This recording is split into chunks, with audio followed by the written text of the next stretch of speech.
हरिने माझे हरिले चित्त, बार वित्त विसरले, आता कैसी जाऊ घरा, नोहे बरा लौकिक, पारकियाशी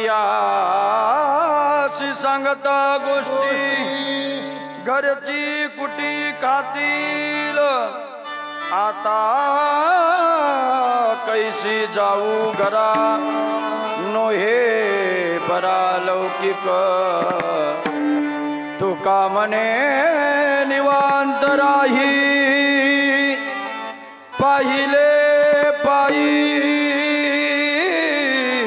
परतोनी, आता कैसी जाऊ घरा, नोहे बरा लौकिक, विठ्ठला विठ्ठला विठ्ठला विठ्ठला, सर्वांनी हाताने टाळी वाजवा, मुखाने नामचिंतन करा.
नमो पुंडलिका, नमो चंद्रभागा, नमस्कार माझा रुक्मणी पांडुरंगा. पांडुरंगा करू प्रथम नमन, दुसरे चरण संताचिया, त्यांच्या कृपादाने कथेचा विस्तारू, बाबाजी सद्गुरु दास तुका, वचन ऐका कमळापती, माझी रंकाची विनंती, कर जोडितो कथे काळी, आपण असावे जवळी, जोडून या कर चरणी देवी रो माता, देवा माता, असावे विनंती माझ्या पंढरीनाथा, देवता विनंती माझ्या पंढरीनाथा,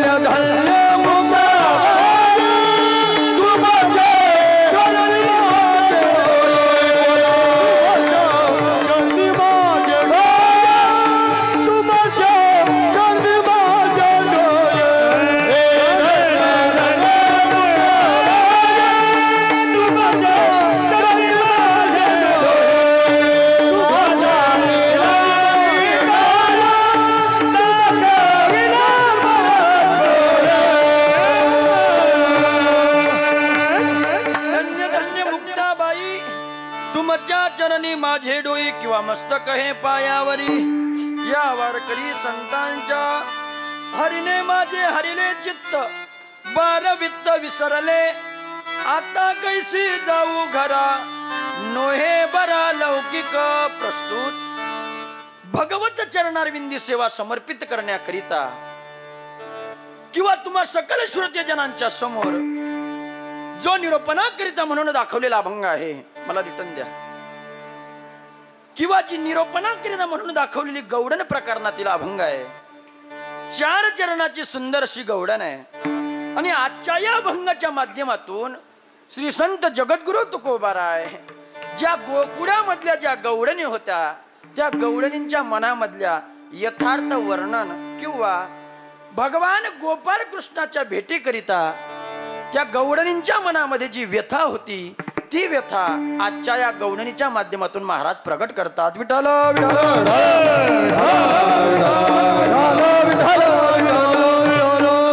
हो महाराज.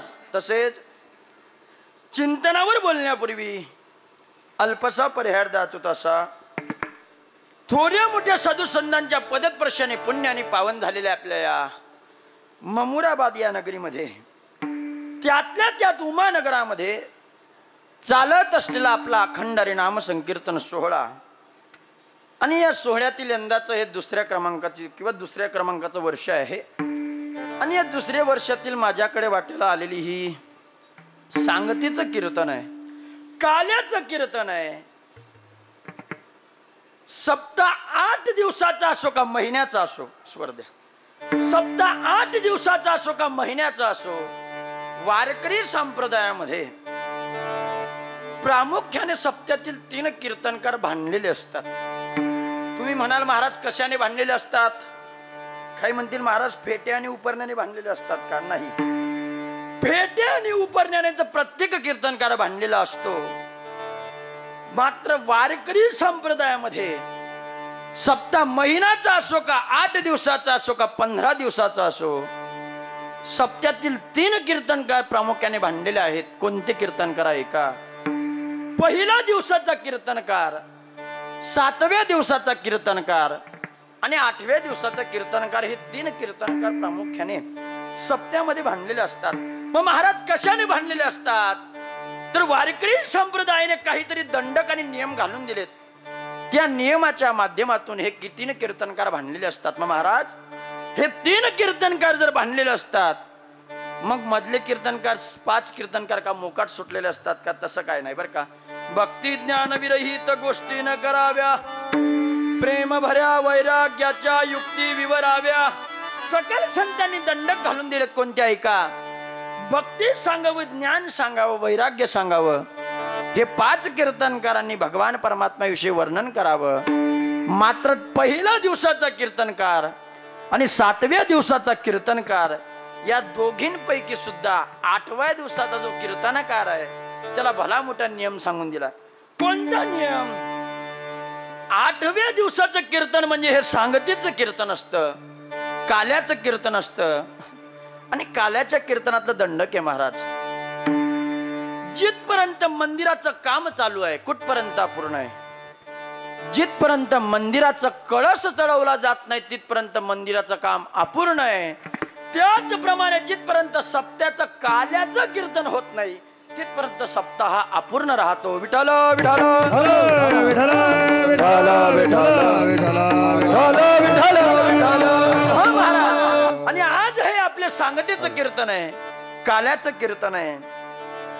आणि या कीर्तनाला उपस्थित सर्व महाराज मंडळी, गुणीजन मंडळी, त्यामध्ये एक हुनी बडी रे. खरं तर महाराज माझ्या वारकरी संप्रदायावर माझ्यावर नितांत नेहमी मला वेळोवेळी मार्गदर्शन करणारे सर्व गुरुबंधू मंडळी आहे, गुरुवर्य मंडळी आहे, गुणीजन मंडळी आहे.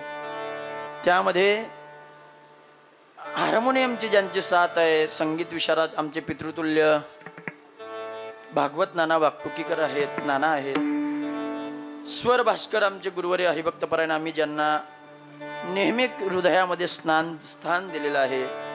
आमचे आबाश्री असतील, रोहिदास आबा असतील निंभोऱ्याचे. आणि गोड व्यक्तिमत्व, सुंदर अशी थाप टाकली, ती थाप आपण ऐकतच राहावी असे आमचे गुरुवर्य हरिभक्तपरायण विठोबा महाराज आहेत. आदी करून सर्व महाराज मंडळी आहेत. सोबत आलेले आमचे वडील आहेत, आमचे दीपक महाराज, ज्ञानियांची माऊली सुंदर असं यूट्यूब चॅनल आहे, त्यांचंही सहकार्य आहे. माझा आवाज तुमच्यापर्यंत पोहोचतोय बसल्यावर सुद्धा. हे उपकार आमचे भागवत महाराजांचे आहेत. शंभू साऊंड सिस्टीम सर्व सुंदर अशी साऊंड सिस्टीम आहे. गावातील भजनी मंडळ असेल, ग्रामस्थ मंडळ असेल, समस्त कार्यकर्ता मंडळी, तरुण मित्र मंडळ, सर्वांच्या वतीने माझ्या वाटेला आलेली ही सेवा आहे. आणि आजची सेवा ज्यांच्याकडे आहे सर्वांना मी काल सांगितलं, हरिभक्तपरायण आमचे श्रद्धास्थान काकडे बाबा यांच्याकडे आजची सेवा आहे. आणि त्यांचे सहकारी सर्व महाराज मंडळी आपापल्या परीने सर्व परिश्रम घेत आहेत, सर्वांच्या सहकार्याने. कारण एकट्याचा नोहे खेळ. हा एवढं मोठं वैभव आहे, एवढं मोठं भव्य दिव्य प्रांगण आहे, एवढा मोठा सप्ताह आहे, हा एकट्याचा खेळ नाही महाराज. पण सर्वांच्या प्रयत्नाने, सर्वांच्या आत्मात श्रमाने हा कार्यक्रम चालू आहे. असो, भगवान भोलेनाथांच्या प्रांगणामध्ये कार्यक्रम चालू आहे. भगवान भोलेनाथाला एकच प्रार्थना करतो की असेच जिथपर्यंत तुम्ही वास्तव्याला आहेत, नोहे नोहे म्हणू का, जिथपर्यंत चंद्र सूर्य आहे तिथपर्यंत आपला सप्त्याची आजा अमर कीर्ती गाजली पाहिजे, ही भगवान परमात्म्याच्या प्रार्थना करतो आणि चिंतनाकडे वळतो. विठ्ठल विठ्ठल विठ्ठल विठ्ठल विठ्ठल. महाराज, आजचं हे कीर्तन हे काल्याचं कीर्तन आहे, सांगतीचं कीर्तन आहे. मग महाराज, काला म्हणजे काय ऐका, बारकाईने ऐका. काला म्हणजे नेमकी काला काय विषय, काय भानगडे ऐका. काला कशाचा बनतो? काला बनतो जीव शिवाचा एक काला सांगितला आहे. आणि अजून एक काला आपल्या सर्वांच्या परिचित आहे, तो एक काला म्हटला जातो. कोणता विठोबा महाराज? कोणता काला? 2 भाकरी मोडी लेव, नाही त्याला काला नाही म्हणतात बरं का, त्याला व्यवहारामध्ये रद्दा म्हणतात. रद्दा, उचल गोया की दाब नया, पण तो काला नाही. वारकरी संप्रदायामध्ये काल्याला विशेष प्रकारचं महत्व दिले गेलेलं आहे. का काला म्हणजे काय? काल्याचं कीर्तन म्हणजे हे सांगतेचं कीर्तन आहे. लक्ष देऊन ऐका, काल्याचं कीर्तन हे सांगतेचं कीर्तन आहे. नोहे नोहे सांगू का, काला झाला की सप्ताहात, लक्ष देऊन ऐका, काला झाला की सप्ताहात, याच्या पलीकडे बोलतो. काला झाला की घरोघरी हाला, बर का महाराज मंडळी. काला झाला की घरोघरी हाला. आणि काला झाल्यावर जर बाबा दिसला, का रे बाबा काला तर झाला, आता कशाला आला? फक्त सांगायचं मला एकच आहे, लक्ष देऊन ऐका. काल्याच्या कीर्तनाचं आणि इतर कीर्तनाचं महत्व अलग आहे. या ठिकाणी या कीर्तनाला प्रसादाचं कीर्तन म्हणतात. प्रसादाचं का म्हणतात माहितीये का? या ठिकाणी प्रसाद मिळतो, पण अरे मिळतो खरे, पण तो प्रसाद देतो कोण? भानुदासो गीती गात, भानुदासो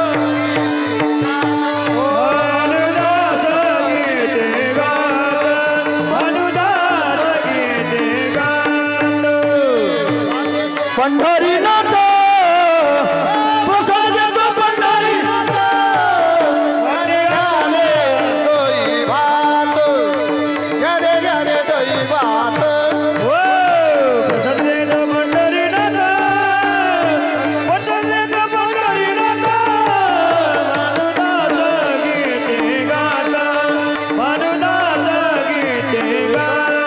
काय सांगितलं ऐका, भानुदास गीती गात प्रसाद देतो पंढरीनाथ. की बाबा रे, या काल्याच्या कीर्तनाला प्रसादाचं कीर्तन का म्हटलं जातं? कारण या ठिकाणी दुसरा व्यक्ती कोणीच प्रसाद देत नाही, तर साक्षात भगवान परमात्मा या ठिकाणी प्रसादाचं वाटप करत असतो, असं सांगतात. काय म्हणून याला प्रसादाचं कीर्तन म्हणतात. पण या काल्याच्या कीर्तनाचं अजून एक महत्व आहे. या काल्याच्या कीर्तनामध्ये कीर्तनकार मोठा असो का लहान असो, तब्यतीने जड असो की माझ्यासारखा बारीक असो, याच्या कीर्तनकाराला नियम घालून दिलेत महाराज. इतर कीर्तनकाराने भक्ती ज्ञान विरहित गोष्टी न कराव्या, देवाचं वैराग्य सांगावं, देवाचं चिंतन सांगावं. पण आजच्या कीर्तनकाराने कीर्तनातून चरित देव उच्चारावे, चरित देव उच्चारावे,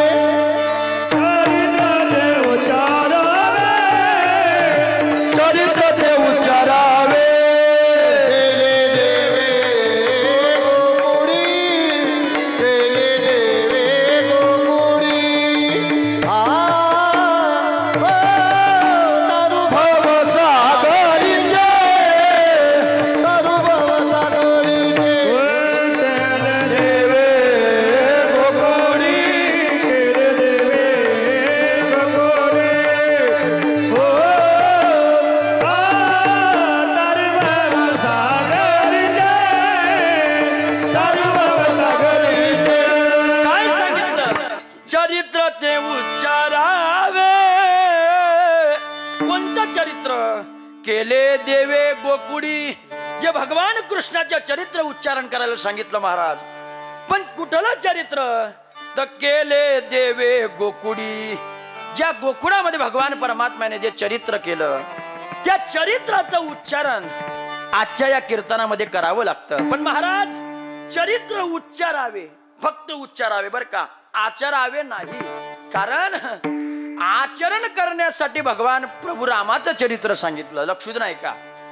आचरण करण्यासाठी भगवान प्रभू रामाचं चरित्र सांगितलं आणि जीवनामध्ये उच्चारण करण्यासाठी फक्त कृष्णाचं चरित्र सांगावं.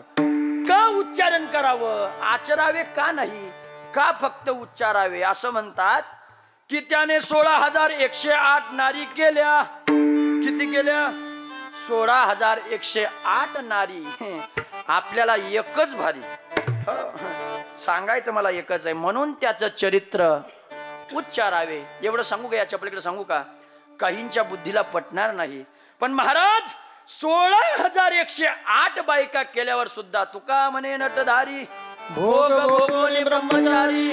महाराज सांगतात 16,108 पत्नी असून सुद्धा ब्रह्मचारीच्या यादीमध्ये त्या भगवान परमात्म्याचं नाव आहे. म्हणून चरित्र ते उच्चारावे, म्हणून उच्चारावे, आचरावे का नाही? असं म्हणतात. त्याचं चरित्र का उच्चारण केलं पाहिजे त्याचं कारण सांगतो मी तुम्हाला, ऐका. त्याचं चरित्र एकच गोष्टीसाठी उच्चारण केलं पाहिजे, कारण वयाच्या 7व्या वर्षी त्याने गिरी गोवर्धन पर्वत उचलला. गोवर्धन गिरधारी, गोवर्धन गिरधारी कन्हैया. वयाच्या 7व्या वर्षी गिरी गोवर्धन पर्वत उचलला करंगडीवर. आता मला सांगा, किती गावं बोलवले? नाही बोलवलेत. किती गोपाळ बोलवलेत? नाही बोलवलेत. हा, गोपाळांनी काठ्या लावल्यात, पण सर्व भार पाहिला तर कृष्णाच्या याच्यावर होता. म्हणून वयाच्या 7व्या वर्षी करंगडीवर गिरी गोवर्धन पर्वत त्याने उचलला.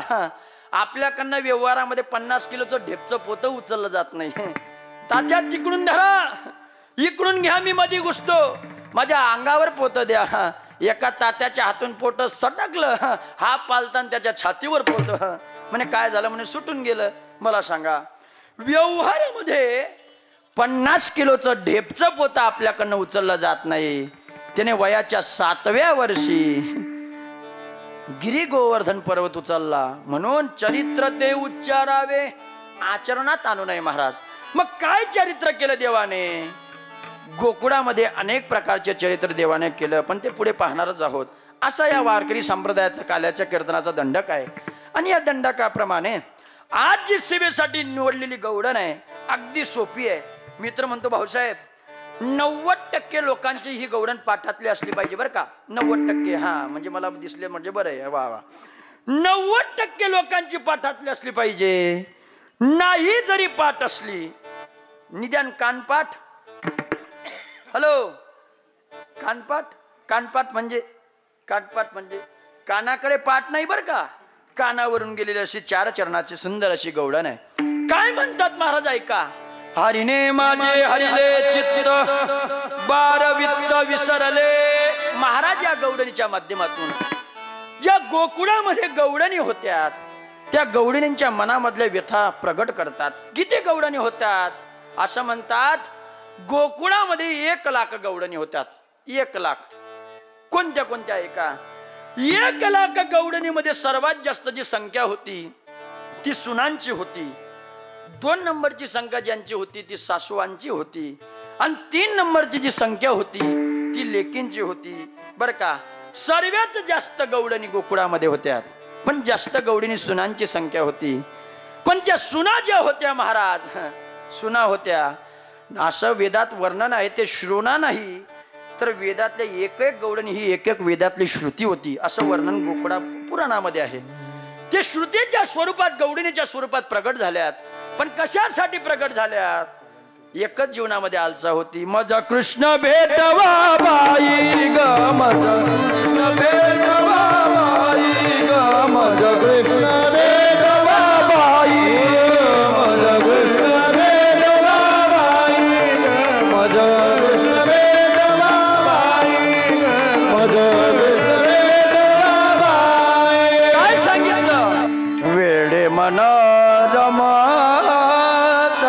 नाही ग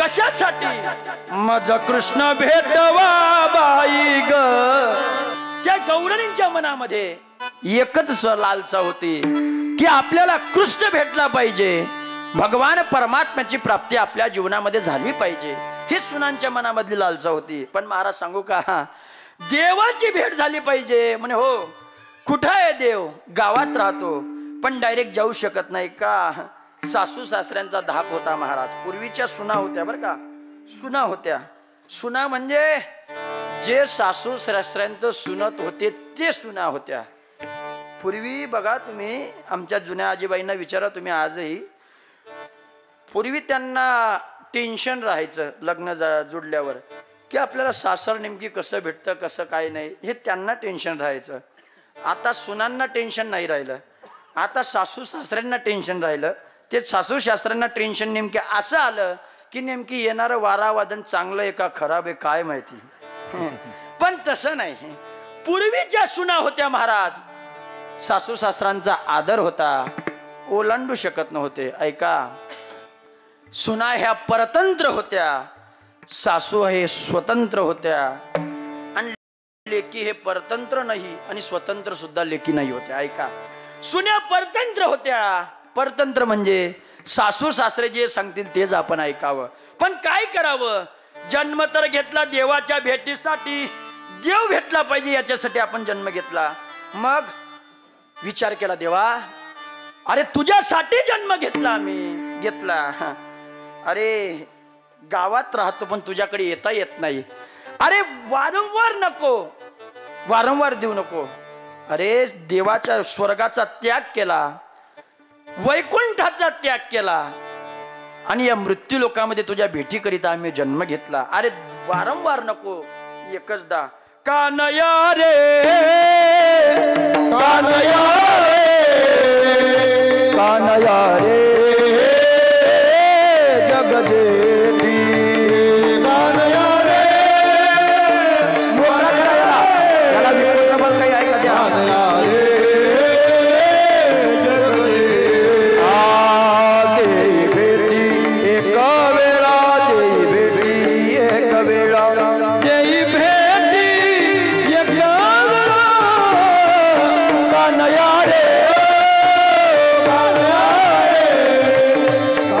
कानया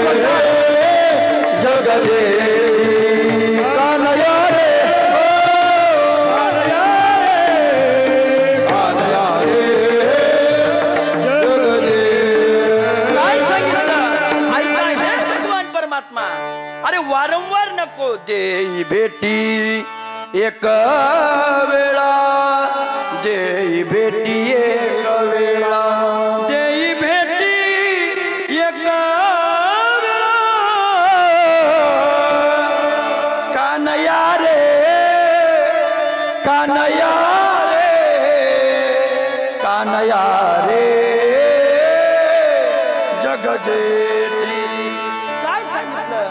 वारंवार नाही तर जीवनामध्ये फक्त एकचदा त्या देवाची भेट झाली पाहिजे विचार केला तरी सुद्धा भगवान परमात्मा त्यांना दर्शन द्यायला तयार नाही महाराज तयार नाही पण गोपिकांनी विचार केला दर्शन घेतल्याशिवाय आपला जन्माची सार्थकता होणार नाही मग काय केलं पाहिजे ऐका भगवान कृष्ण आपल्याला भेटला पाहिजे म्हणून सर्वांनी उद्या यमुनेच्या तीरावर यायचं म्हटले म्हणजे काय करायचं असं म्हणतात यमुनेच्या तीरावर जर त्या कृष्णाची आपण आराधना केली तर तो कृष्ण आपल्याला भेट दिल्याशिवाय राहणार नाही बरं ठीक आहे त्या भगवान परमात्म्याला भेटण्याकरिता यमुनेच्या तीरावर आपण जाऊ पण बाकीच्या गवडीने म्हणाला बाई तुम्ही स्वतंत्र आहात पण आम्ही परतंत्र आहोत परतंत्र म्हणजे घरी मान आहे आदर आहे म्हणजे सासू सासऱ्यांची ओलांडून मर्यादा आम्हाला येता येत नाही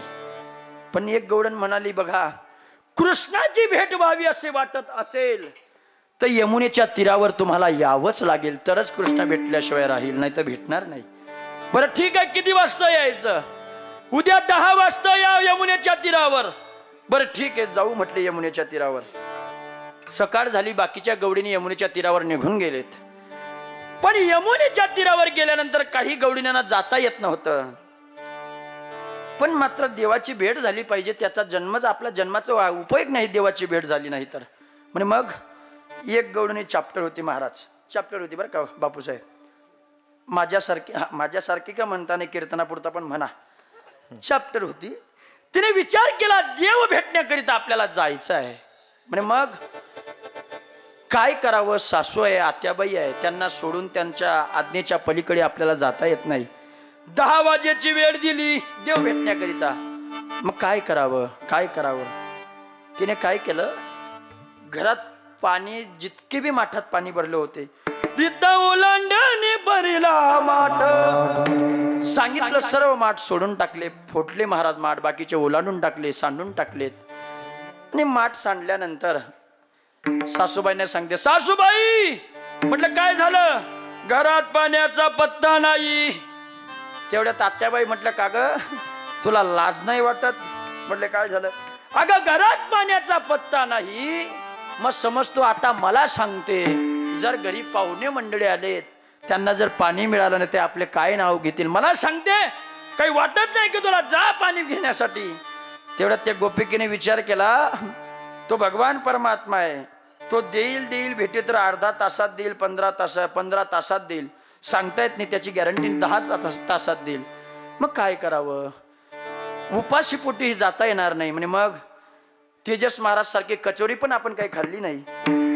मग काय करायचं, नाश्ता काय केला नाही, मग काय करायचं. म्हटले काहीतरी पोटाचा बंदोबस्त केला पाहिजे बरं का, मग आपण देवाला भेटण्याकरिता जाऊ. ती गवळण थोडी चॅप्टर होती, त्याला 5 वर्षाचं लहानसं पोरग होतं. तिने हळूच कधी त्या पोराला चिमटी घेतली. आता मला सांगा, त्या पोराला चिमटी घेतल्यानंतर ते पोरग शांत बसेल का, मोठमोठ्याने रडायला लागलं. सासूबाईला आत्याबाईला आवाज गेला, का ग काय झालं, म्हटले का रडतोय बाळ. म्हणे आत्याबाई त्याला भूक लागली. मग कागद त्याला भूक लागली, तू आई आहे का वैरीण आहे, अगं तुला कळत नाही का तुझ्या बाळाची भूक. म्हणे हो, मग काय कर, खाऊ घाल त्याला. आता मला सांगा, 5-6 वर्षाचं पोरग खाऊन खाऊन किती खाईल होते, किती खाईल, एक चतकोर खाईल. तिने काय केलं, मस्त एक भाकरचा काला मोडला महाराज, एक भाकर मोडून घेतली. तेवढ्यात त्या पोराला परत चिमटी घेतली, आणि चिमटी घेतल्यानंतर पोरग पळत रडायला लागलं. आत्याबाई पळत आली, का ग आता काय झालं. म्हटले ते म्हणतोय की आईशिवाय मी जेवणार नाही, माझ्या आईने बी माझ्या ताटात जेवलं पाहिजे. आत्याबाई म्हणे तुला लाज नाही वाटत का. अगं त्याच्या समाधानी पुरता का होईना, बस त्याच्या ताटात आणि जेवण कर. सुनबाई म्हणे आत्याबाई मी 30 तर वाट पाहत होती. सुनबाईने हे तृप्त जेवण केलं, तृप्त झाले, आणि तृप्त झाल्यानंतर पाणी घेण्याकरता निघाले. घेतला महाराज, सुंदर गवळणी, शपक आहे पण सुंदर आहे. निघाली घट भरण्या यमुनेला, मला तू अळवू नको नंदलाला, मला तू अळवू नको नंदलाला, मला तू अळवू नको नंदलाला.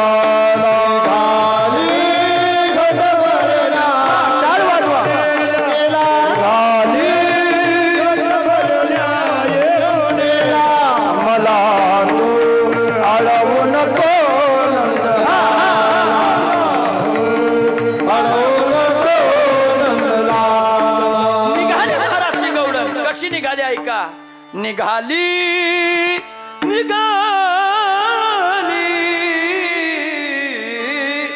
निघाली गट भरण्या यमुनेला, मला तू अळवू नको नंदलाला. घागर घेऊन घागर घेऊन घागर घेऊन घागर घेऊन घागर घेऊन निघाली पाण्या गवळण, घागर घेऊन घागर घेऊन घागर घेऊन निघाली पाण्या गवळण, घागर घेऊन घागर घेऊन निघाली पाण्या गवळण, घागर घेऊन घागर घेऊन घागर घेऊन निघाली पाण्या गवळण. ठुमकत चालली गवळण, ठुमक चालली गवळण, वाऱ्याचा तोलान, वाऱ्याचा तोलान, घागर घेऊन घागर घेऊन घागर घेऊन पाण्या गवळण, घागर घेऊन घागर घागर घेऊन निघाली माझ्या गवळण.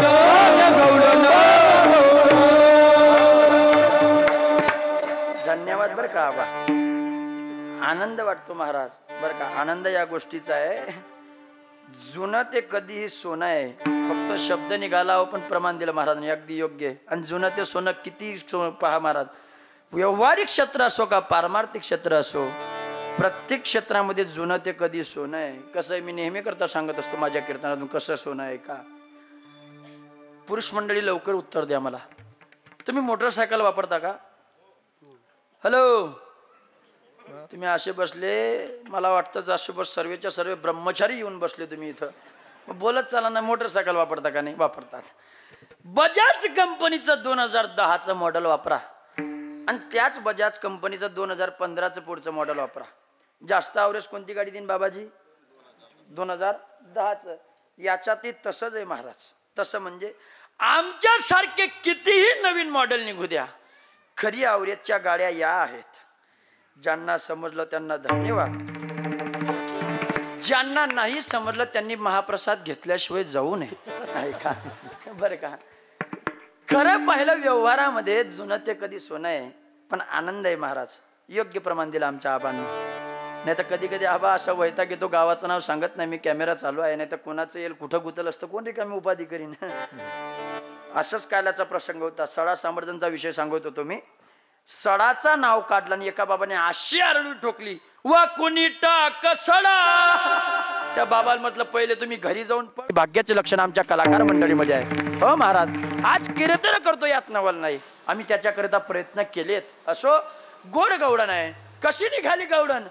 गागर घेऊन निघाली पाण्या गवडण. निघाली ती गवडण आणि निघाल्यानंतर झालं काय? यमुनेच्या तीरावर सर्व गवळणी जमल्यात आणि जमल्यानंतर गोपीगीतेचं पाठ केलं आणि गोपीगीतेचं पाठ केल्यानंतर साक्षात भगवान परमात्म्याने त्या गोपिकांना दर्शन दिलं महाराज. आजही तुम्ही बघा आजही वृंदावनामध्ये मथुरेमध्ये लाखोच्या करोडपतीच्या संपत्तीच्या असलेल्या मालकीन संसारावर तुळशीपत्र सोडलं महाराज आणि यमुनेच्या तीरावर कृष्णाच्या भेटीकरिता बसलेत. आजही तुम्हाला डोळ्याला उदाहरण दिसेल. गवळींनी विचार केला देवाची भेट झाली पाहिजे. म्हटले झाली देवाची भेट. आणि झाल्यानंतर निघाल्या गवळणी. काही गवळणी समाधिस्थ झाल्या. काही गवळणी विसर पडला. काही गवळणी तर महाराज दिवाणी झाल्यात. कसे? दिवानी बनी मैं दिवानी बनी मुरली के नाले दिवानी बनी मुरली के नाले दिवानी बनी मुरली के नाले दिवानी बनी दिवानी बनी दिवानी बनी दिवानी बनी दिवानी बनी मुरली के नाले दिवानी बनी मुरली के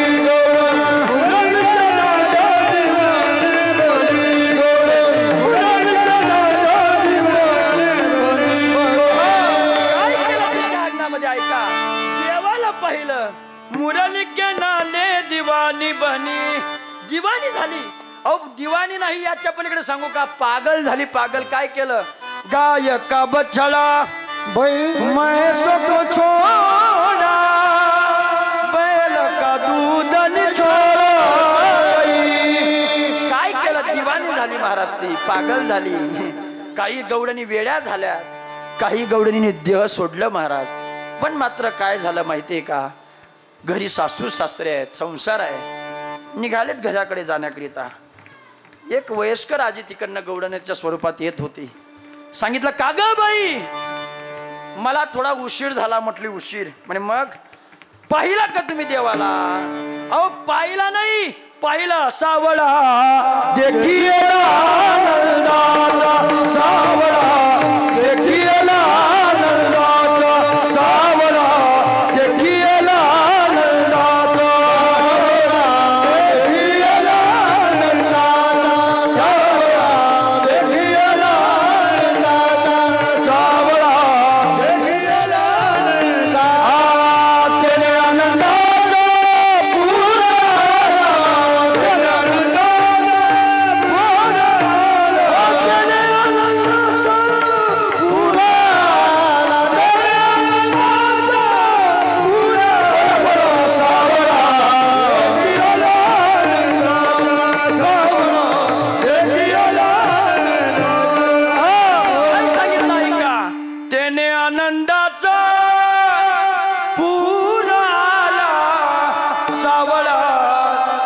केला नंदाचा.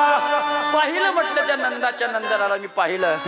तेवढ्यात एक म्हटलं अरे त्या देवाने पाहिल्याबरोबर त्या देवाचं दर्शन घेतल्याबरोबर झालं काय. पाहिला पाहिला नंदाचा नंदन, पाहिला पाहिला नंदाचा नंदन, पाहिला पाहिला नंदाचा नंदन, पाहिला पाहिला नंदाचा नंदन. जनवेदियल जनवेदियल जनवेदियल मन, जनवेदियल जनवेदियल जनवेदियल मन, पाहिला पाहिला नंदाचा नंदन, पाहिला पाहिला नंदाचा नंदन. काय सांगितलं. जनवेदियल जनवेदियल जनवेदियल मन,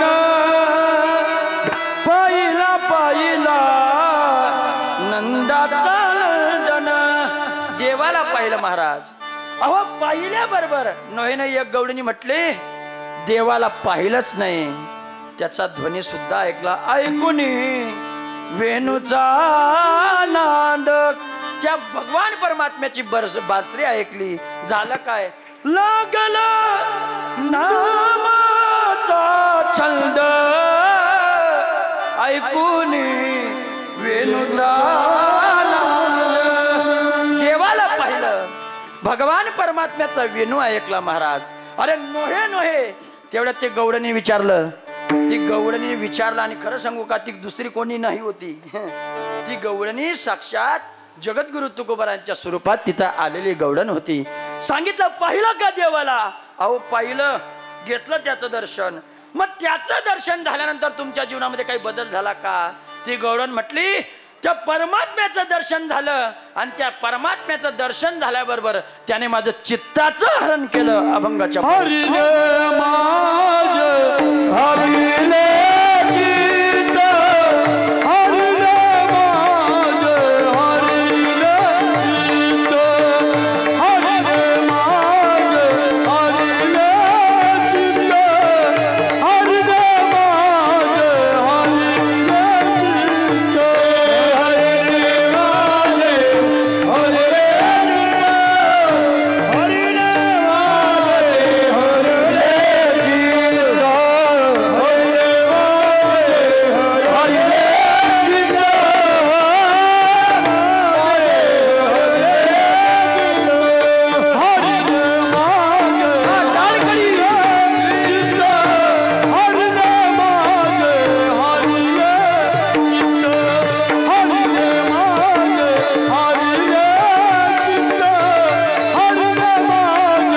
हरिने चित्त, हरिने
काय सांगितलं. हरिने माझे हरिले चित्त बारवित विसरले.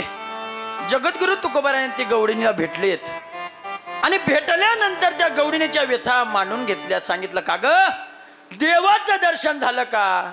म्हटले देवाचं दर्शन झालं. मग देवाचं दर्शन झाल्यानंतर तुझ्या जीवनामध्ये झालं काय? ती म्हटले हरीने माझे हरिले चित्त. त्या देवाचं दर्शन जीवनामध्ये झाल्यानंतर आमचं चित्त त्या देवाने नेलं महाराज, चोरून नेलं. असं 12 वित्त विसरले, सर्व काही विसर पडला. फक्त एकच जीवनामध्ये राहिला आमच्या. काय जीवनामध्ये? गोविंद मेरो है, गोपाल मेरो है. एकच जीवनामध्ये आहे, गोविंद माझा आहे आणि मी त्या गोविंदाची आहे. त्या गवळणाची व्यथा आहे.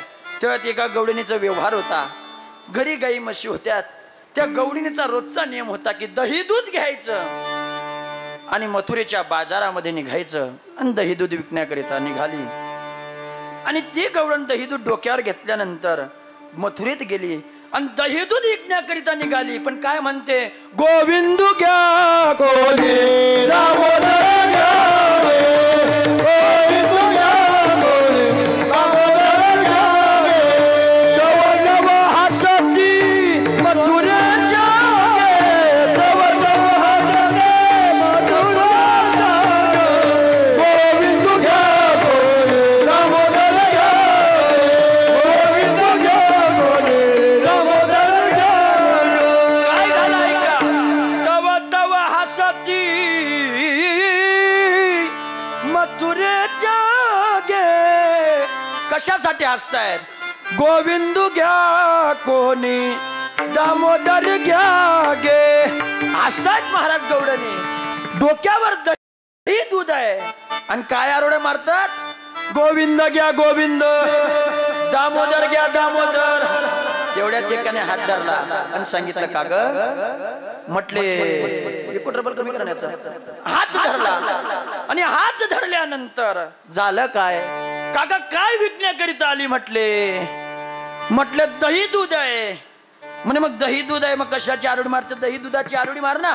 गोविंदन दामोदर कशाला आरोडी मारते? ती म्हटले बाई त्या देवाचं दर्शन माझ्या जीवनामध्ये झालं. अहो त्या देवाचं दर्शन झाल्यामुळे सर्व काही विसरले. मी सर्व काही विसरले. फक्त एकच जीवनामध्ये राहिलं की तो देव माझा आहे आणि मी त्या देवाचा आहे. एवढंच माझ्या जीवनामध्ये ध्येय राहिलं. याच्या पलीकडे माझ्या जीवनामध्ये ध्येय राहिलं नाही.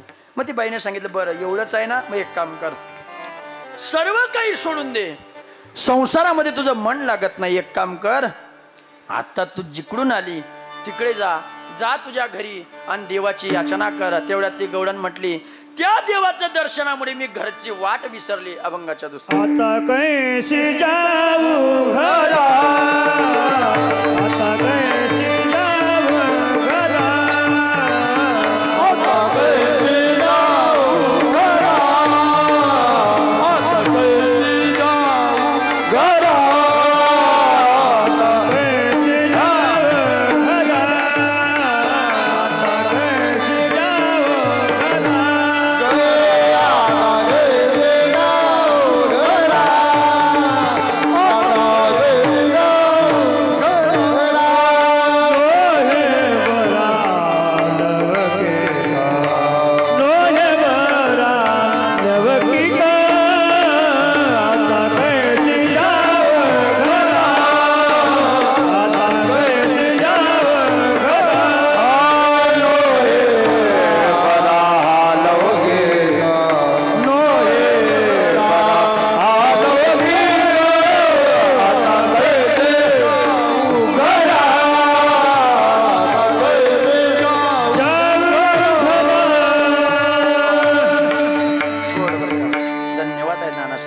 आता कैसी जाऊ घरा.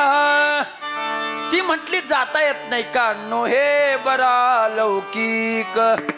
त्या देवाला पाहिलं आणि देवाला पाहिल्यामुळे मी घरदार विसरले, सर्व काही विसरले.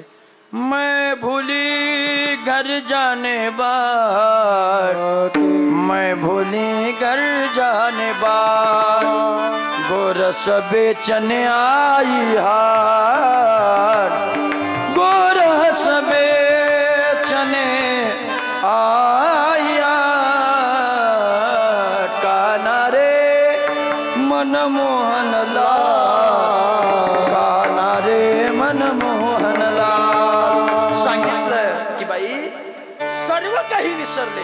मी दही दूध विकण्याकरिता जरी आले असेल, पण जीवनामध्ये विसर पडला, आपुलियाचा विसर भोळा, गोविंदुकडा कौतुके विसर पडला म्हटले मला. मग काय करू म्हटलं, घरी जाता येत नाही ना. म्हणे नाही जाता येत. मग एक काम कर, तू दुसऱ्या लोकांना तुझ्या गोष्टी सांग. ती म्हटली सांगू शकत नाही, पारखी अशी सांगता गोष्टी, घरची कुटी खातील ताई, मी दुसऱ्यांना बोलू शकत नाही का. मला घरचे कुठून खातील, मारून खातील. मी जर परक्या लोकांशी बोलताना सापडले तर मी दुसऱ्याशी बोलू शकत नाही. मग त्या बाईने सांगितलं, आणि साक्षात ती बाई दुसरी कोणीने जगद्गुरु तुकोबाराय होते. सांगितलं त्या गवळणीने, बघ घरी जाता येत नाही. म्हण नाही. तुझं चित्ताचं हरण केलं. म्हणे हो. तुला बरं नाही. म्हणे अजिबात बरं नाही. मग एक काम कर, दुसऱ्यांना तू काही गोष्टी सांगू शकत नाही, विचारू शकत नाही. म्हणे हो. मग एक काम कर, काय करू सांगा. ज्या देवामुळे तुझ्या जीवनामध्ये ही अवस्था निर्माण झाली, ज्याच्यामुळे तुझ्या जीवनात असं होतंय, एक काम कर, त्याच्याकडे जा आणि त्याच्याकडे पायावर पडून राहा, निवांत राहा. अभंगाचं शेवट. तुका म्हणे निवांत राय, तुका म्हणे निवांत राय,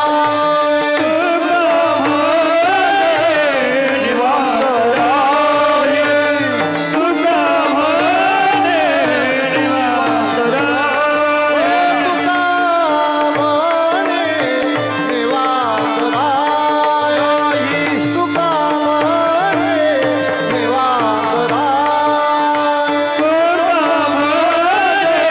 निवांत राय, तुका म्हणे निवांत राय, तुका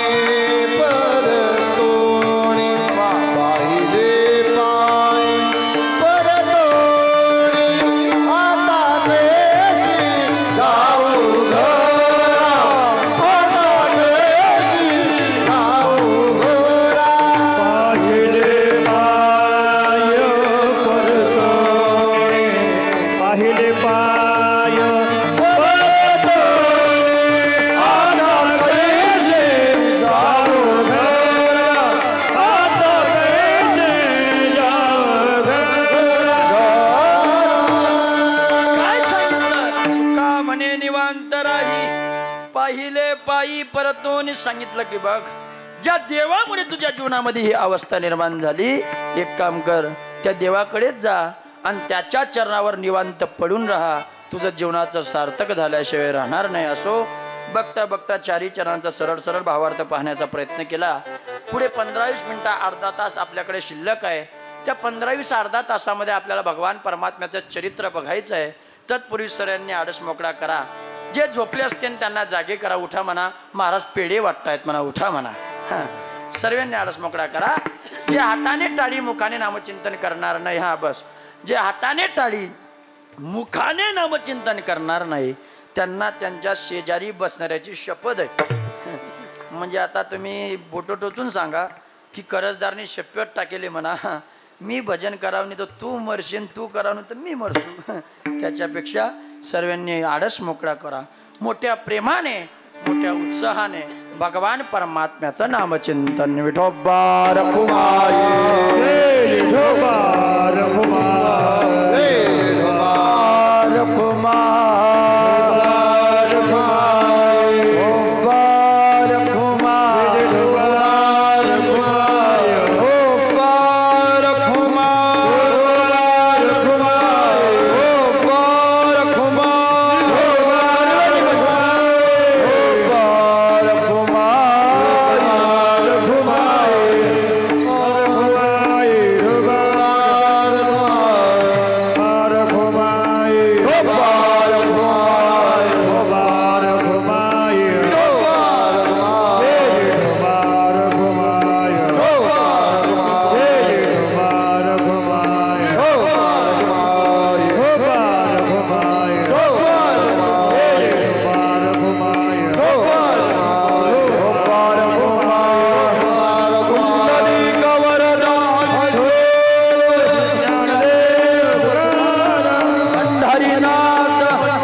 तुझ्यावर निघून आला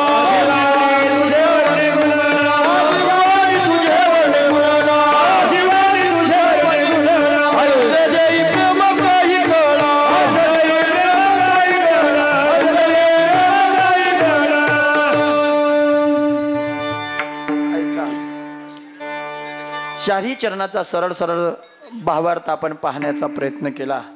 पुढे अर्धा तासामध्ये आपल्याला गोपाळकृष्णाच्या चरित्राचं वर्णन करायचंय. मी तुम्हाला चरित्र सांगावं, भगवान परमात्म्याच्या खोड्या सांगाव्यात एवढे तुम्ही अज्ञान नाहीत. खरं तर महाराज ममुराबाद उमानगर म्हटलं की वारकरी संप्रदायामध्ये रुजू गेलेले व्यक्तिमत्व सर्व या ममुराबाद उमानगरमध्ये आहेत. एक एक उन्ही बडी रे. भगवान कृष्णाचं चरित्र असं आहे, आपण वर्षभर जरी लिहायला बसलो, वर्षभर जरी सांगायला बसलो तर ते कोणाकडनं पूर्ण होत नाही. असं भगवान परमात्म्याचं चरित्र आहे. काय काय खोड्या केल्या सर्वांना माहीत आहे. भगवान परमात्म्या कोणाच्या पोटी जन्माला आलेत. उग्रसेन नावाचे राजा होते. त्या उग्रसेन नावाच्या राजाला एक मुलगी होती, तिचं नाव देवकी होतं. कंस राजा त्याचा भाऊ, कंसाची बहीण देवकी. आणि देवकीच्या पोटी भगवान परमात्मा जन्म घेणार. तेवढ्यात कंसाने उग्रसेन राजाने वसुदेवासोबत भगवान देवकीचे लग्न लावलं आणि भगवान वसुदेवाचा देवकीचा विवाह झाला. आणि विवाह झाल्यानंतर विदाई करण्याकरता वसुदेवांचे शालक म्हणजे कंस राजा स्वतः रथावर बसलेत. आणि रथावर बसल्यानंतर कंस राजा आपली बहिणीची मोठ्या आनंदाने ताटामाटात विदाई करतोय. पण विदाई करत असताना झालं असं, आकाशवाणी झाली. आकाशाची वाणी सांगत असे कंसा की हे कंसा, अरे ज्या बहिणीची एवढी थाटामाटात वरात काढतोय, ज्या बहिणीची एवढी थाटामाटात तू विदाई करतोय, तिचाच पोटी येणारा 8वं संतान हा तुझा काळ ठरणार आहे. महाराज राक्षसी बुद्धीचा होता. शेवट राक्षसाची बुद्धी होती. केलं काय, विचार केला की हिच्या पोटी ती आपली बहीण का असेना, हिच्या पोटी जर येणारा 8वं संतान आपल्याला मारत असेल तर ती बहीण असली तरी तिला जिवंत ठेवायचं नाही. काय केलं, घेऊनिया खड्ग माराया धावला, घेऊनिया खड्ग माराया धावला, घेऊनिया खड्ग माराया धावला, घेऊनिया खड्ग माराया धावला.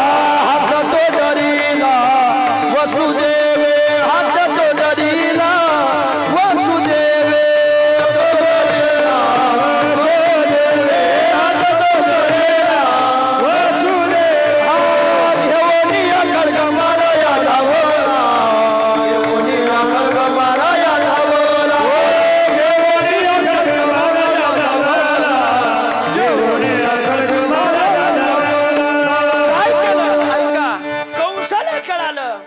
आपल्या बहिणीच्या पोटी 8वं संतान आपल्याला मारायला येणार आहे. म्हणून घेऊन या खड्ग माराया धावला. तलवार काढली, खड्ग घेतलं, मारणारच. तेवढ्यात वसुदेवाने हात धरला. ए कंसा थांब. म्हणजे काय झालं, ती तुझी बहीण होती पण आता माझी धर्मपत्नी आहे आणि धर्मपत्नी या नात्याने मी तिचं संरक्षण करणं हे माझं कर्तव्य आहे. कर्तव्य आहे. आणि खरं सांगू का महाराज, केलंच पाहिजे.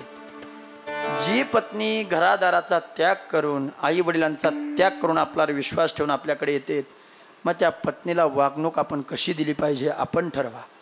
लक्ष देऊ नाही का. वसुदेवाने हात धरला आणि हात धरल्यानंतर सांगितलं, ए कंसा कशाला मारतो. म्हटलं हिच्या पोटी येणारा 8वं संतान माझा काळ आहे, हिला मारून टाकलेलं जिवंतच ठेवत नाही. वसुदेव म्हटले, बरं हिच्या पोटी येणारा 8वं संतान ना हो, बघ आम्हाला मारू नको. म्हणे मग आम्हाला कारागृहात ठेव. आणि कारागृहात ठेवल्यानंतर जे जे बाळ होतील ते सर्व 8चे 8 बाळ तुझ्या ताब्यात देईल हे वचन आहे.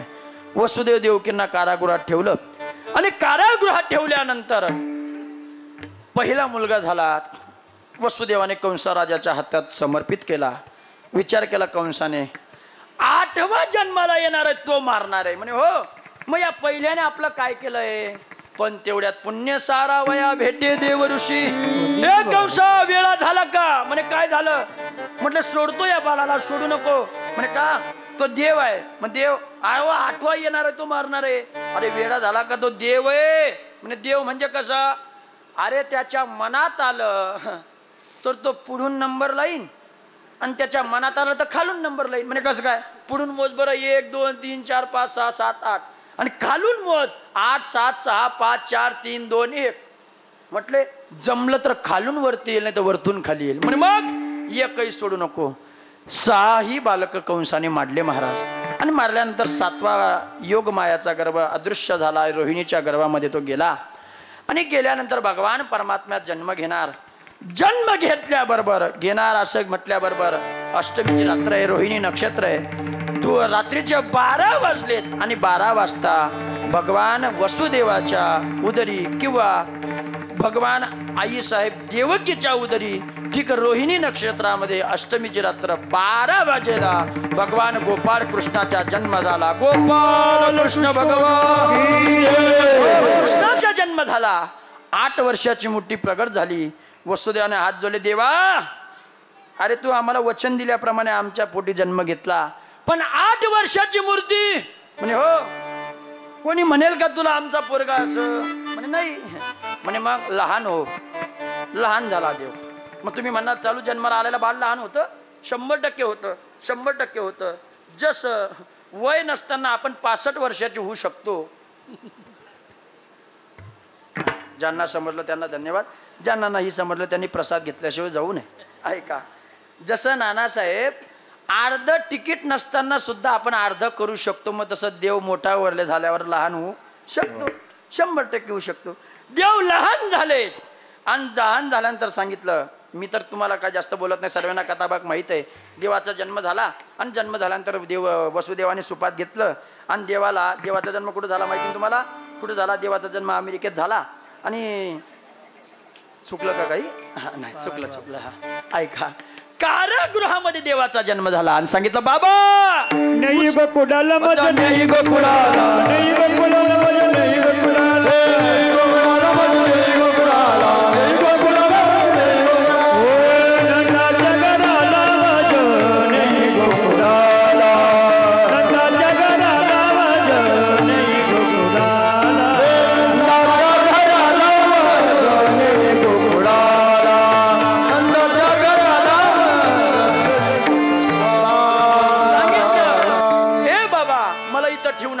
गोकुळाला मज नेई गोकुळाला, नेई गोकुळाला मज नेई गोकुळाला, कुठं? नंदाच्या घराला मज नेई गोकुळाला. वसुदेव म्हटलं देवा, ए देवा, अगं तू सांगतोय मला गोकुळात नेऊन ठेवा, पण बंधन आहेत. उचलिला कमळापती पायाचे बंधने गळती. द्वारपार झोपले महाराज. सुपात घेतलं, विजा होतात, पाणी चालतंय. यमुनेच्या तीरावर आलेत. यमुनेत पाय ठेवला. पाहता पाहता यमुनेने विचार केला, देव कोणाच्या स्वप्नात जात नाही आणि आज आपल्या दाराशी आले, मग याचं आपण दर्शन घेतलं पाहिजे का नको घेतलं पाहिजे. हळूहळू पूड चढायला लागला, दाढी बुडायला लागली, नाका तोंडात पाणी घुसणारा. तेवढ्यात देवाला वाटलं आता ते वडील जरी असले त्यांच्या नाकात तोंडात जर पाणी गेले तर आपल्याला इथंच टाकून देतील. म्हणून देवाने अडुसकनी पाय काढला. काही म्हणतील महाराज तुम्ही खोटं बोलतात, मान्य आहे, आणि खरं बरं का, खोटं बोलतात हे गैरसमज आहे. कीर्तनकार खोटं बोलत नाही कधीच. इकडे लक्ष द्या, कीर्तनात खोटं कधीच बोलू नये महाराज. कीर्तनात खोटं बोला कीर्तनात खोटं बोलू नाही. कीर्तनकार सोडून नाही. बापू टाळ्या, वा वा वा. म्हणजे कीर्तनकारानं खोटं बोललं पाहिजे बा. हा ऐका लक्ष नाही का. देवाने हळूच कधी पाय बाहेर काढला. काय म्हणते महाराज, चालू जन्माला आलेला पोरगा पाय बाहेर काढतं का? काकडे बाबा तो देव आहे. एक सांगू का, चालू जन्माला आला पोरगा बाहेर पाय काढतो का? यात काही नवल नाही. त्याच्या मनात आलं तर तो चांगल्यांचे पाय काढतो. मग त्याचा काढेल, यात काय नवल आहे का? काहीच नवल नाही. पाय काढला, पूर चढीला हाचाट, त्याने लाविला अंगुष्ठ. महाराज असं चिंतन आहे. भगवान परमात्म्याने यमुनेला दर्शन दिलं. यमुनेने वाट मोकळी केली. नंदाच्या घराला पोहोचलेत. तिथून रोहिणीच्या उदरी योग मायेने जन्म घेतला. मायेला उचललं, यशोदेच्या बाजूला कृष्णाला ठेवलं आणि ठेवल्यानंतर वसुदेव परत गेल्यानंतर कंसाला कडली तर मुलगा नसून तर मुलगी झाली. कंसाला वाटलं मुलगी झाली, मुलगी काय करणार आहे. पण परत देव ऋषींची भेट झाली. गरगर फिरवलं. तेवढं झालं असं गरगर फिरवल्याबरोबर आकाशात योग मायाचा अवतार झाला आणि सांगितलं, ए मूर्खा, मला काय मारतो? अरे माझ्या अगोदर तुझा वध करणारा गोकुळात जन्माला तुझ्या लागी वदी उपजला माझ्या आधी, उपजला माझ्या आधी, उपजला माझ्या आधी. तुझ्या लागी वदी उपजला माझ्या आधी, उपजला सांगितलं, हे मूर्खा, मला काय मारतो? तुझं लागी वधी उपजला मजा आधी. तो गोकुळात जन्माला आला आणि कसं झालं माहितीये का? गोकुळात नंदागरी कृष्ण वाढतो, मथुरेत कंस मामा बोटे मोडितो. इकडे कंसाला चिंता वाटली आणि तिकडे गोकुळामध्ये सकाळ झाली. गवळणीने पाहिलं, काय पाहिलं माहितीये का?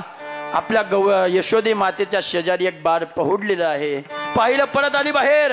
दुसऱ्या गवळणीला सांगते, काय गवळण, मनात गवळणीला पुत्र झाला यशोदेला. हा पुत्र झाला यशोदेला, पुत्र झाला देवकीला.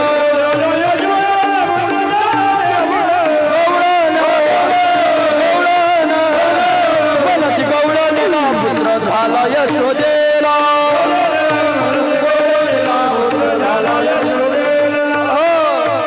सकाळ झाली, ऐशी गलबल झाली, दासी जणीला झाली.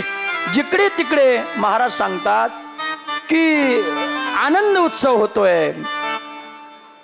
विठाला विठाला विठाला विठाला विठाला विठाला विठाला विठाला. हो महाराज, जिकडे तिकडे आनंद उत्सव चालू आहे. आपल्या परिसराचं वैभव आदरणीय आमचे प्रताप भाऊ हे सुद्धा कार्यक्रमाला उपस्थित राहिले, त्यांच्या मनापासून धन्यवाद बरं का. वा वा, आनंद आहे महाराज. आमच्या प्रताप भाऊंच्या बाबतीत बोलायला गेलं, जेवढं बोललेत तेवढं कमी आहेत. महाराजजी, माझा अधिकार नाही पण मी सांगतो, आतापर्यंत जितकीही पुढेरींची मुलं मी पाहिलेत, मंत्रींची मुलं पाहिलेत, हातात चैन गळ्यात चैन, पण आमच्या प्रताप दादांचं तसं नाही बरं का. आमच्या दादांना विचारलं, महाराज तुम्ही चैन नाही घालत? आमच्या दादांनी सांगितलं, महाराज आम्ही चैन नाही, सर्वात मोठं सोनं आमच्या गळ्यात तुळशीची माळ आहे. आमचं प्रताप दादाचा वैभव आहे. हो महाराज, दादांची उपस्थिती लाभली, ऐका, धन्यवाद आहे दादांना. गौडणी एकमेकाला सांगतात की आपल्या राजाला मुलगा झाला आणि असं सांगितल्याबरोबर जिकडे तिकडे आनंद उत्सव चालू आहे. गोकुळामध्ये आनंद उत्सवाला सुरुवात झाली. नंद बाबाने बारशाचा कार्यक्रम केला आणि बारशाच्या कार्यक्रमामध्ये सुंठ आणि साखर वाटली. काय वाटली? सुंठ आणि साखर. पेढे नाही वाटले बरं का. ऐका, पेढे का वाटले नाही? वास्तविकता नंद बाबांनी ठरवलं असतं. 9 लाख गायी होत्या, अख्ख्या जळगाव तालुक्याला पेढे वाटून उरले असते. एवढे पेढे बनवू शकत होते, पण पेढे नाही वाटले. आमचे गुरुजी सांगतात, आमचे गुरुजी विनोदाने सांगायचे, नानाश्री बरं का, तुम्ही बारशात वाटतात पेढे. आमचे गुरुजी सांगायचे, मी नाही बरं का, बारशात वाटतात पेढे, अजिबात वाटू नका पेढे. का वाटू नका पेढे? काकडे बाबा, का वाटू नका पेढे? मग केव्हा वाटायचे पेढे? जर त्या मुलाने तुम्हाला म्हातारपणात नाही मारले जोडे तर अवश्य वाटा पेढे. पण होतं काय, आपलं गणित काय चुकतं, आपण बारशातच वाटतो पेढे आणि मरेपर्यंत खातो जोडे. याच्यात त्याचं काय चुकलंय? ऐका, सुंठ आणि साखर वाटली. सुंठ साखर का वाटली? सुंठ ही तिखट आहे, साखर ही गोड आहे. याचं कारण आहे काय का, जीवनामध्ये तिखट प्रसंग आले तर त्याला लाजू नको, आणि जीवनामध्ये साखरेसारखे गोड प्रसंग आले तर त्याला माजू नको, म्हणून सुंठ साखरचं वर्णन केलं महाराज. सुंठ साखर वाटलं आणि सुंठ साखर वाटल्यानंतर झालं काय? ऐका, जीवनामध्ये गोकुळामध्ये जिकडे तिकडे गोपिकांनी विचार केला, जीवनाचं सार्थक झालं. नंदाच्या घरी लाजा झाला असं म्हटल्याबरोबर आनंद उत्सव साजरा केला. आणि पाहता वेळेच्या अनुषंगाने गोपाळ कृष्ण फटक्यात मोठे झाले आणि मोठे झाल्यानंतर रांगायला लागले. कसे? तळवे तळ हात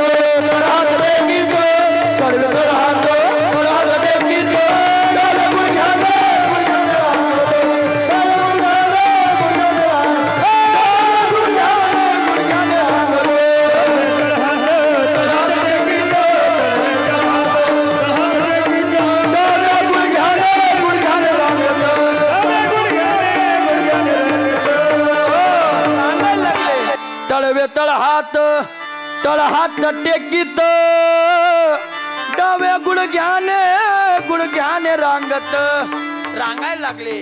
रांगायला नंतर वाळवंटामध्ये अनेक प्रकारच्या खोड्या केल्या. खोड्या करता करता मुठभर माती घेतली, तोंडात टाकली. तेवढ्यात बळीराम दादा पळत गेले. आई काय झालं? कानाने माती खाटली. यशोदा माता पडत आले. का गेला आला? माती खाटली तू, उघड तोंड. तोंड उघडलं महाराज. आई ग आई नाही खाल्ली ग म्या माती. तू खाल्ली नाही. मग बळीराम म्हणतो कस काय? बळीराम दादा खोट बोलितो, बळीराम दादा खोट बोलितो. मी खाल्ली नाही महाराज. जीवनामध्ये पहिली लीला भगवंताने केली. 14ही भुवनांचं दर्शन तोंडामध्ये आपल्या आईला दिलं. जीवनातली पहिली लीला भगवान परमात्म्याने केली महाराज. पहिली लीला केली. आणि त्यानंतर खोड्या करायला लागले. भगवान परमात्मा मोठे झाले. गोकुळीमध्ये सवंगडी जमवले. आणि सवंगडी जमवल्यानंतर सांगितलं का रे पोरं? म्हणजे काय झालं? तुम्ही गवड्याचे पोरी का? म्हणे हो गवड्याचे पोरं आपण. मग का रे गवड्याचे पोरं? दही दुधाची काही कमी का आपल्याला? भरपूर दही दूध आहे, भरपूर.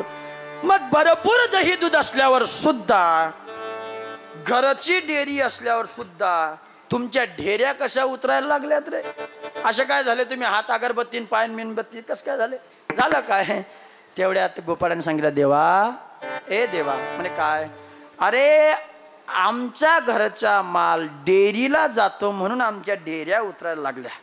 म्हणे मग सांगू का? बादली खांगाय खांगाय, पैसा सांगाय सांगाय.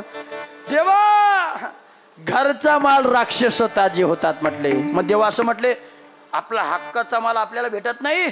मग जो माल हक्काने भेटत नाही त्याला आपला चोरी केली पाहिजे. आपला माल आहे ना, आपल्याला भेटत नाही मग चोरून घेतला पाहिजे. मग काय करायचं? दही दुधाची चोरी करायची.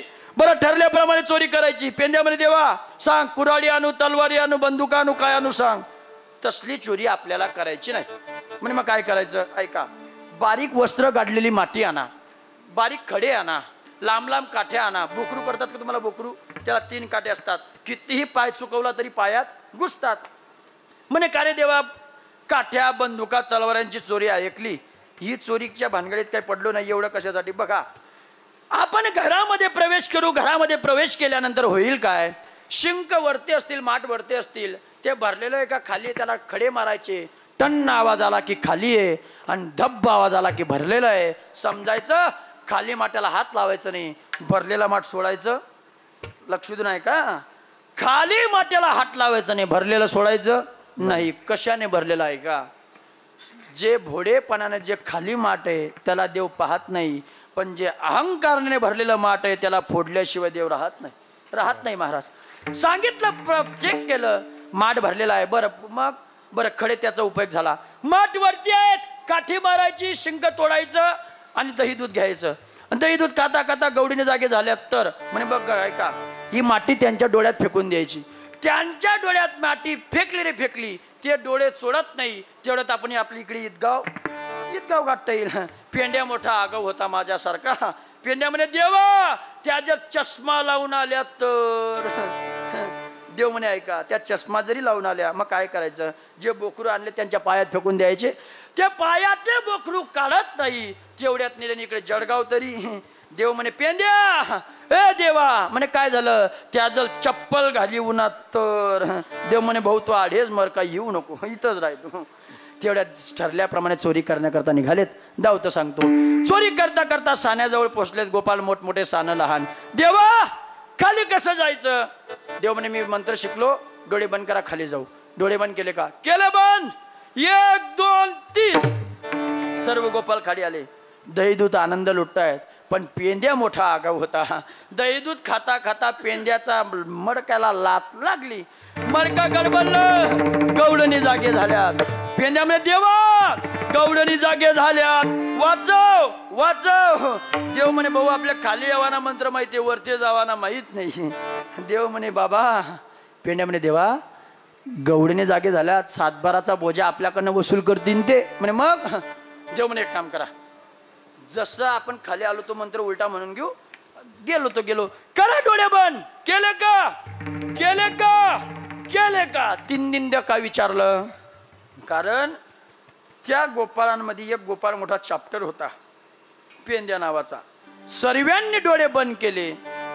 पण मात्र त्या पेंद्याने खिडक्या उघड्या ठेवल्या. हा सांगितलं ये 3 2 1 सर्व गोपाळ वरती गेलेत.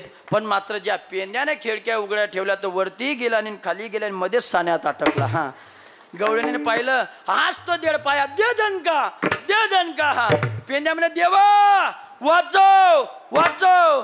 देव भाऊनी भाऊ आगाऊपणा करशी का ना अपक्ष फार्म भरशी का. हा पेंद्या इमानदारीत सांग, खोटं बोल नको. सर्वांनी डोळे बंद केले, तू एकट्याने का उघडं ठेवलं. देवा मला असं वाटलं कृष्ण खालीवरी जाण्याचा कोणता मंत्र आहे तो शिकून घेऊ आणि आपलं पॅनल वेगळं काढली होती.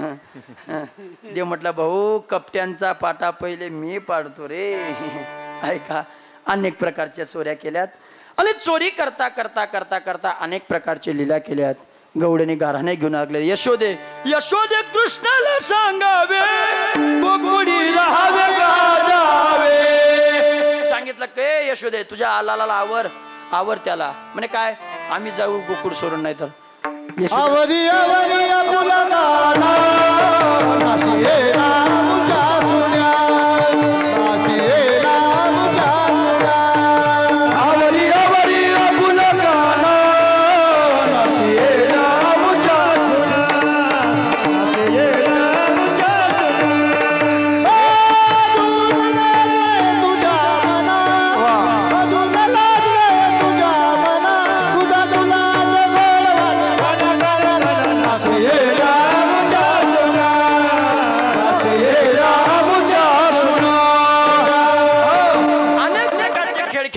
आणि खेळता खेळता खेळता खोड्या करता करता करता करता यशोदेला वाटलं आपला लाला तसा नाही. पण शेवट गहारानं ऐकायला लागलं. सांगितलं दे यशोदे तुझ्या लाल्याला आवर नाही तर आम्ही गोकुळ सोडून जाऊ. असं म्हटल्याबरोबर यशोदेला वाटलं ज्या अर्थी गोकुळ सोडायची भाषा झाली म्हणजे आपलं कार्ट काहीतरी आगं असलं पाहिजे. मग त्याला शाळेत टाकायचं. कुठली शाळा. अनेक प्रकारच्या शाळा निघाल्यात. मध्यंतरी एक शाळा निघाली होती बाबाश्री भाऊसाहेब. मध्यंतरी एक शाळा होती. ती शाळेमध्ये असा नियम होता ती शाळेमध्ये दुधाचे दातवाले चालत नव्हते. कोणती शाळा. डंगरी शाळा. तुम्हाला खोटं बचल. माझा काकाचा चुलत काकाचा मुलगा लागला आणि पहिलाच दिवस गेला तो त्या शाळेत शिकवायला. शाळेत शिकवायला गेला आणि त्याने सांगितलं त्या म्हाताऱ्या बाबांना ए पोऱ्यांनो पाटी आणि पेन्सिल काढा. पण महाराज पोरं एवढे बिलेंद्र होते. पोरं म्हणे गुरुजी पहिले बिड्या पिऊ दे मग पाटीन पेन्सिल सांग म्हणे तू. ऐका पण तसं नाही. पूर्वीची शाळा गाईचा राया रानात गेला रे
आता गावातल्या खोड्या बंद केला आणि गावातल्या खोड्या बंद केल्यानंतर गोपाळ कृष्ण परमात्मा वनात जायला लागले आणि वनामध्ये अनेक प्रकारच्या खोड्या खेळल्यात. खोड्या खेळता खेळता विट्टी दांडू लगोरी हमामा पोरी हमामा अनेक प्रकारचे खेळ खेळले. खेळ भवरा मी या राधिकेचा नवरा. खेळता खेळता खेळता खेळता खेळता 11:15 झाले. कांदी भार पोटी भूक काय खेळायचे सुख. खेळायला लागले. खेळता खेळता देवाने सांगितलं गोपाळांनो भुका लागल्यात म्हटले. म्हणे असं मग आणा शिदोऱ्या आणल्याजवळ देवाने सांगितलं मजा आहे तशी पाहे नाही तरी घरा जाय. ए बरोबर माझी आहे तशी पाहिजे. तेवढ्यात गोपाळ म्हटले देवा तू राजाचा मुलगा तुझ्याकडची हेवा आम्हाला जमणार नाही. म्हणे मग तुझ्यासारखं पाहिजे ना. म्हणे हो. मग एक काम कर सर्वांच्या शिदोऱ्या तुझ्या शिदोऱ्यात एकत्र कर. आणि देवाने वाळवंटाच्या तीरावर वाळवंटामध्ये सर्वांच्या शिदोऱ्या एकत्र केल्यात.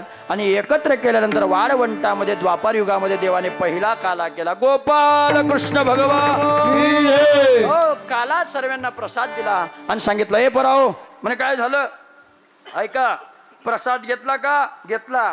हे हात पाण्यात धुवायचे यमुनेच्या तीरात धुवायचे नाही म्हणे. का धुवायचे नाही? वैकुंठी तो ऐसे नाही कवड काही काल्याचे. स्वर्गातल्या देवांना हा काला भेटत नाही. मृत्यू लोकामध्ये फक्त काल्या आहे म्हणे. मग अरे हा काला खाण्याकरिता तुमच्या हातातलं उष्ट खाण्याकरिता देव काल्याचे असे देव जरी झाले मासे या पाण्यात मासे दिसत आहेत ना हे देवाचे स्वरूप आहेत म्हणून ते हात मागे पुसायचे. गोपाळांना काला दिला प्रसाद दिला. जगाच्या पाठीवर पहिला काला वाळवंटामध्ये तो झाला. तदनंतर माझा ज्ञान राजा गोपाळांशीला या वाटी दुसरा काला संतांनी केला. आणि तोच काला आपल्याला या मुमराबाद नगरीमध्ये करायचा आहे. सालाबादाप्रमाणे सुंदर असं नियोजन आहे. कार्यकर्ता मंडळी सर्व परिश्रम घेत आहेत. अहो दुसरं वर्ष आहे पण दुसऱ्या वर्षाची तुलना दुसऱ्या वर्षाशी होऊ शकत नाही. महाराज असं वाटतं 50 वर्ष आपल्या सप्ताहाला झालेत.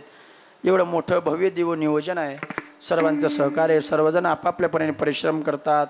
आमचे भाऊसाहेब असतील काकडे बाबा असतील नाना असेल आमचे विकासाबा असतील चंदू नाना वगैरे भाऊसाहेब त्यांचे सर्व सर्व सर्व सहकारी सर्वांच्या आतोनात प्रयत्नाने हा सप्ताह चालू आहे. महाराज असंच प्रेम राहू द्या. भगवान भोलेनाथाचरणी एकच प्रार्थना करतो की हा जो तुमचा प्रांगणामध्ये भव्य दिव्य सप्ताह आहे तुमचा उत्सव आहे हा कुठल्याही वर्षी याच्या पलीकडे कुठलाही खंड न पडता अखंड चालू राहिला पाहिजे हे देवाचरणी प्रार्थना करतो. सेवेला पुन्हा विराम. ज्ञानेश्वर